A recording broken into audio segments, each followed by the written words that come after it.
નમસ્કાર ખેડૂત મિત્રો, હું છું કુશળ નિષ્ણાંત એસે મકવાણા અને સ્વાગત છે તમારું કિસાન સાથી યુટ્યુબ ચેનલમાં। તો ખેડૂત મિત્રો, આજના વિડીયોમાં આપણે વાત કરવાના છીએ કે ગલગોટાની ખેતી પદ્ધતિ વિશે। આજે આપણે વાત કરીશું કે ગલગોટાની વૈજ્ઞાનિક ખેતી વિશે। ફૂલ પાકમાં સૌથી વધુ નફો આપતો પાક એટલે કે કિસાનોનો ફેવરેટ ગલગોટો। વિડીયોને આપણે અંત સુધી જોશું જેથી કરીને તમને ગલગોટાની પૂરેપૂરી માહિતી મળી રહે।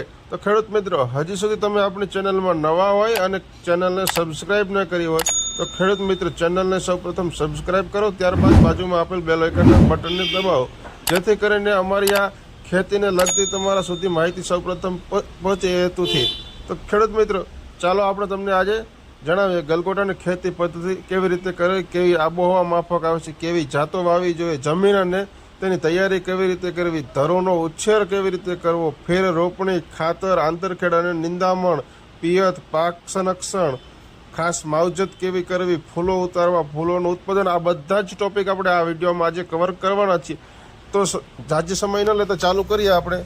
તો ગલગોટોને અંગ્રેજીમાં મેરીગોલ્ડ તો કહીએ છીએ, ત્યારબાદ આપણે હજારીગલના નામે પણ ઓળખતા હોય છે। તો તેની વાત કરીએ જાત વિશે, તેની જાતો તો બે પ્રકારની જાતો જોવા મળે છે આપણે, ફ્રેન્ચ મેરીગોલ્ડ અને આફ્રિકન મેરીગોલ્ડ।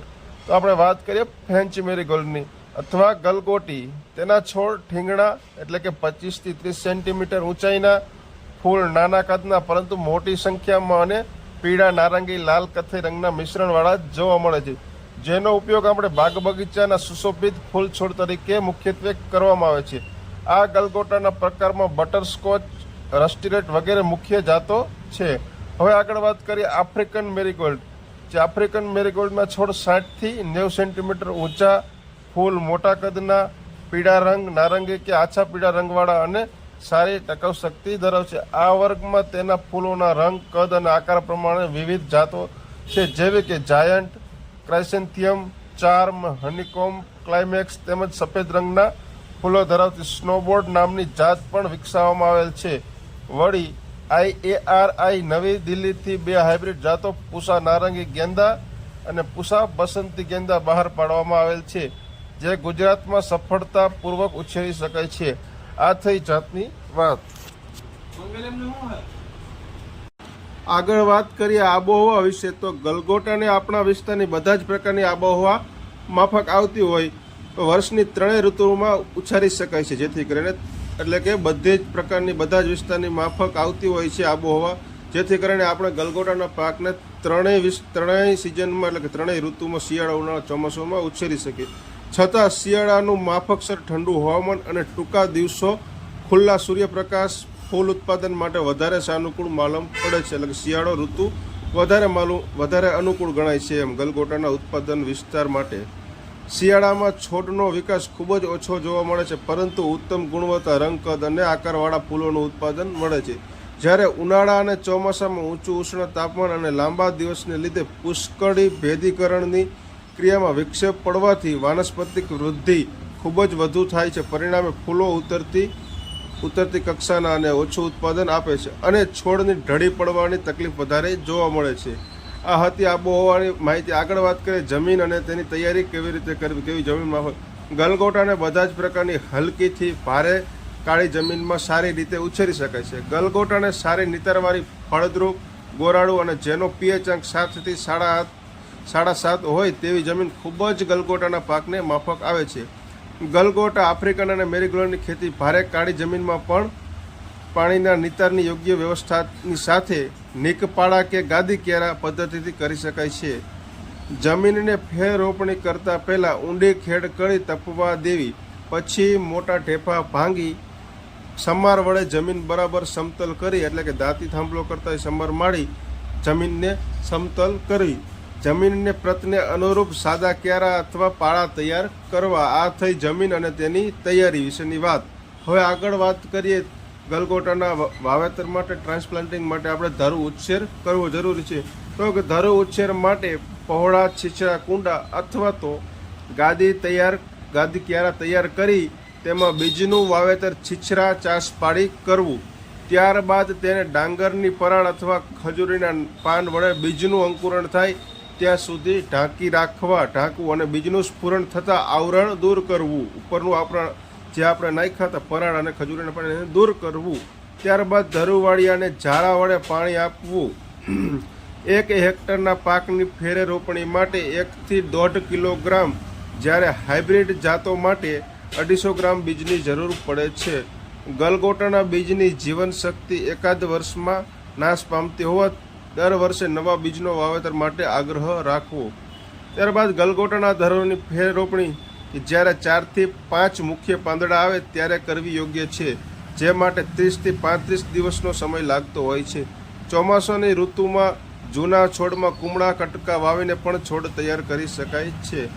આફ્રિકન જાતો 45x45 અથવા 45x60 અંતરે 60 સેન્ટીમીટરના અંતરે વાવી અને ફ્રેન્ચ જાતો 30x30 સેન્ટીમીટરના અંતરે ફેર રોપણી કરીને વાવેતર કરવું. ફેર રોપણી, હવે આગળ વાત કરીએ તો કે ફેર રોપણીની. ગલગોટાના પાકમાં ધરોરની ફેર રોપણી ઋતુ આધારિત નીચે મુજબ કરી શકાય છે. ગલગોટાના પાકમાં ધરોની ફેર રોપણી બાદ 45 થી 50 દિવસે ફૂલો આવવાની શરૂઆત થતી હોય છે. ખેડૂત મિત્રો, તે પ્રમાણે દિવસોની ગણતરી કરી બજાર વ્યવસ્થા અને તહેવારોને અનુરૂપ જો ધરો ઉછેર કરી વાવણી કરવામાં આવે તો વધુ સારા ભાવો આપણે મેળવી શકીએ છીએ. વાત કરીએ શિયાળો, તો કે શિયાળામાં ધરું તૈયાર કરવાનો સમય સપ્ટેમ્બર-ઓક્ટોબર છે. ફેર રોપણી કરવાનો સમય ઓક્ટોબર-નવેમ્બર છે અને ફૂલો મેળવવાનો સમય ડિસેમ્બર અને ફેબ્રુઆરી. આ શિયાળા ઋતુમાં ધરું ઉછેર કરવાનો, ફેર રોપણી અને ફૂલ મેળવવાનો સમયની વાત છે. આગળ વાત કરીએ ઉનાળા ઋતુમાં, તો કે ઉનાળામાં ધરું તૈયાર કરવાનો સમય છે ફેબ્રુઆરી અને માર્ચ. ફેર રોપણી કરવાનો સમય છે માર્ચ-એપ્રિલ અને ફૂલ મેળવવાનો સમય છે મે અને જુલાઈ. આગળ વાત કરીએ ચોમાસું ઋતુની, તો કે ચોમાસું ઋતુમાં ધરું તૈયાર કરવાનો સમય છે જૂન-જુલાઈ. ફેર રોપણી કરવાનો સમય છે જુલાઈ-ઓગસ્ટ અને ફૂલ મેળવવાનો સમય છે સપ્ટેમ્બર-નવેમ્બર. આ થઈ આપણે ઋતુવાઇઝ ફેર રોપણીનો સમયની વાત. આગળ ખાતર વ્યવસ્થાપનની વાત કરીએ ખેડૂત મિત્રો, કે જમીન તૈયાર કરતી વખતે હેક્ટર દીઠ 20 થી 25 ટન સારું કોવાયેલું છાણિયું ખાતર જમીનમાં મેળવું. જો છાણિયું ખાતર ન મળે તો તમારા નજીકના યુનિટ કે વર્મી કોમ્પોસ્ટના યુનિટ માટે સારું એવું વર્મી કોમ્પોસ્ટ લઈ અને તે નાખવું. ત્યારબાદ ગલગોટાના સારા ઉત્પાદન માટે પ્રતિ હેક્ટરે 200 કિલોગ્રામ નાઇટ્રોજન, 100 કિલોગ્રામ ફોસ્ફરસ અને 100 કિલો પોટાશ તત્વના રૂપમાં આપવું, જેમાં નાઇટ્રોજનનો અડધો જથ્થો અને ફોસ્ફરસ અને પોટેશનો પૂરેપૂરો જથ્થો જમીન તૈયાર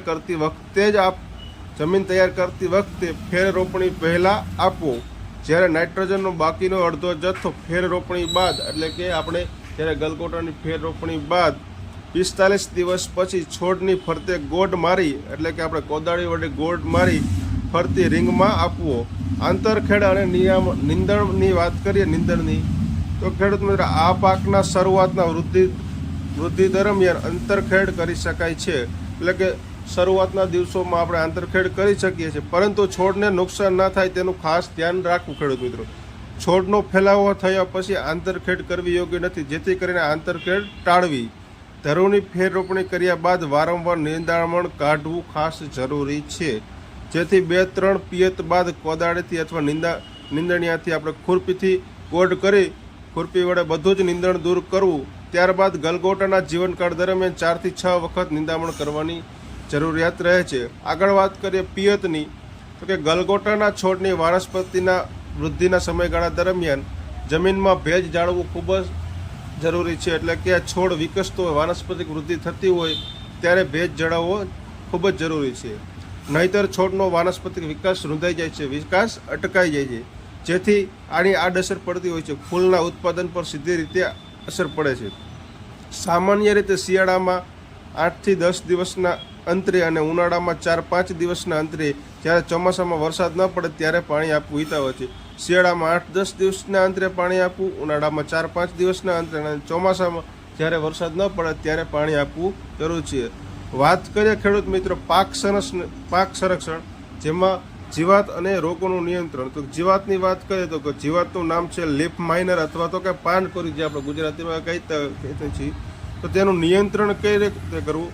ડાયક્લોરોવોસ 76%, જે 5 ml પર 10 લીટર અથવા તો કે ઇમિડાક્લોપ્રિડ 17.8 EC 3 ml પર 10 લીટરનો છંટકાવ કરવો. આગળ વાત કરીએ લીપ હોપર, આફિડ અથવા કે મોલો મચ્છી જે આપણે કહેતા હોઈએ છીએ, તો કે જેનો છંટકાવ ડાયમિથોએટ 20 ml પર 10 લીટર અથવા મેલાથિયોન 50 cc નો છંટકાવ કરવો. આગળ વાત કરીએ લાલ કથીરી, જે કેલ્થાન 20 ml પ્લસ 10 લીટર પર છંટકાવ કરવો. હવે ખેડૂત મિત્રો આગળ વાત કરીએ આપણે રોગનું નિયંત્રણ, તો કે ધરુનો કોહવારાનો રોગ, જેમાં ધરુવાળિયામાં છોડ જમીન પાસેથી કોવાઈ જતો હોય છે, એટલે કે કોવાઈ જવાથી ઢળી પડતો હોય છે. આનું લક્ષણ થયું. એનો ઉપાય વધુ પડતો ભેજ જમીનમાં ન થાય તેની કાળજી રાખવી. પારાયુક્ત દવાથી બીજને પટ આપી રોપણી કરવી. કાર્બેન્ડિઝમ 10 ગ્રામ પર 10 લીટર મુજબ ધરુવાળિયામાં નાખવું. હવે આગળ વાત કરીએ કોલર રોટ. છોડના ઉપરના કાળા ટપકા ઉજરડા જોવા મળે છે. થડ મૂળ પાસેથી ફળી જતું હોય છે, જેથી કરીને છોડ મરી જતો હોય છે. પિયતમાં નિયંત્રણ રાખવું. પિયત માપસર આપવું. કાર્બેન્ડિઝમ 10 ગ્રામ પર 10 લીટર મુજબ વિસ્તારમાં, એ જ્યાં આવો થડનો કોહવારો હોય ત્યાં કોલર રોટ હોય ત્યાં કાર્બેન્ડિઝમ નાખવું. ફૂલનો કોહવારો એટલે ફૂલમાં સડો આવતો હોય છે, તો કે રોગિષ્ટ કળી કરમાઈ જાય છે અને ઘાટા રંગની થઈ જાય છે. પાન પણ કરમાઈ જાય છે અને પર્ણની ટોચ તથા કિનારી ઉપર ટપકા જોવા મળે છે. ખેડૂત મિત્રો મેન્કોજેબ 20 ગ્રામ પર 10 લીટર પાણી પ્રમાણે છંટકાવ કરો. હવે વાત કરીએ ભૂકી છારાની, તો કે પર્ણા ઉપર તેમજ ટોચ ઉપર સફેદ કલરનો પાવડર જેવો ફૂગનો વિકાસ થયેલો જોવા છે. આ લક્ષણ છે ભૂકી છારાનું. તો તેનું રક્ષણ કેવી રીતે કરવું? સલ્ફેસ 20 ગ્રામ, સલ્ફરનો 20 ગ્રામ પર 10 લીટર પાણીમાં ભેળવી છંટકાવ કરવાથી નિયંત્રણ મેળવી. હવે આગળ વાત કરીએ કે ગલગોટાના પાકને ખાસ માવજત કેવી રીતે કરવી, તો કે ગલગોટાના પાકને મોટો થાય ત્યારે ટેકા આપવા. ગલગોટાની ઊંચી વધતી જાતોના વિકાસ થતાં છોડ ઢળી ન પડે તેના માટે ફૂલો બેસતા પહેલાં જરૂર પડે છોડના થડના માટી ચડાવી, એટલે કે પારા ચડાવી, તેમજ દરેક છોડના થડ પાસે પાતળી વાંસની લાકડી જમીનમાં ખોસી ઢીલી દોરીથી 1 થી 2 જગ્યાએ લાકડી સાથે બાંધી ટેકો આપવાથી છોડ ઢળી પડતા નથી, જેથી ફૂલોની ગુણવત્તા બગડતી અટકાવી શકાય છે. આગળ વાત કરીએ કે છોડને અગ્રકલિકા છૂટવી, એટલે કે પિંચિંગ કરવું. ગલગોટાની આફ્રિકન જાતોમાં આ માવજત ફાયદાકારક માલુમ પડે છે. છોડની ફેર રોપણી બાદ 35 થી 40 દિવસે છોડની અગ્રકલિકા હાથ વડે પિંચિંગ એટલે કે ચૂંટીને દૂર કરવી, જેથી કક્ષા કલિકાઓમાંથી નવી ડાળીઓ જુસ્સા ફેર ફૂટશે અને છોડનો ફેલાવો સારો એવો થશે અને સારી ગુણવત્તાવાળા વધુ ફૂલ મેળવી શકાશે.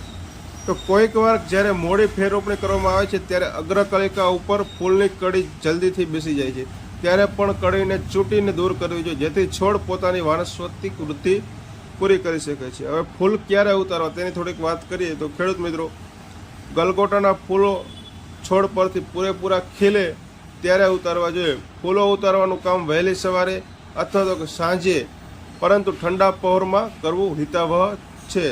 ફૂલો વીણવાના આગલા દિવસે પિયત આપવાથી ફૂલોની ટકાઉ શક્તિ વધે છે, એટલે કે ફૂલ વીણવાના આગલા દિવસે આપણે પાણી આપવાથી જેથી ફૂલની ટકાઉ શક્તિ વધે છે. છૂટા ફૂલોને ઉતાર્યા બાદ સણની કોથળીમાં અથવા તો વાંસના ટોપલામાં ભરીને બજારે મોકલવા જોઈએ. છોડ ઉપરથી નિયમિત ફૂલો ચૂંટવાથી છોડની ઉત્પાદન ક્ષમતા વધે છે, એટલે કે નિયમિત ઉતારણી કરવી. ગલગોટાના ફૂલોને સામાન્ય રીતે ચૂંટતી વખતે જ અલગ અલગ રંગ પ્રમાણે વર્ગીકરણ કરવામાં આવે છે. તદુપરાંત તેના કદ અને જાત પ્રમાણે પણ અલગ અલગ રાખી શકાય છે.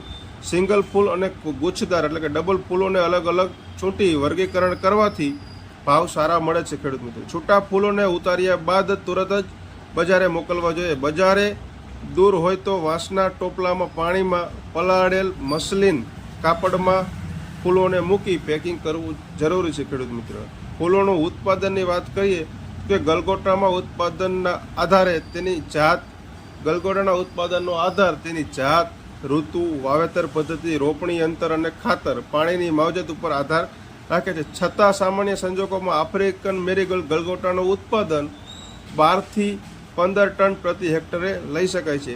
ખેડૂત મિત્રો આ હતી ગલગોટાની ખેતી પદ્ધતિની વાત. તો આવી જ માહિતી માટે ચેનલને લાઇક, શેર અને સબસ્ક્રાઇબ કરજો. આભાર ખેડૂત મિત્રો. જય જવાન જય કિસાન. ફરી મળીએ નવા ખેતી વિડીયો સાથે.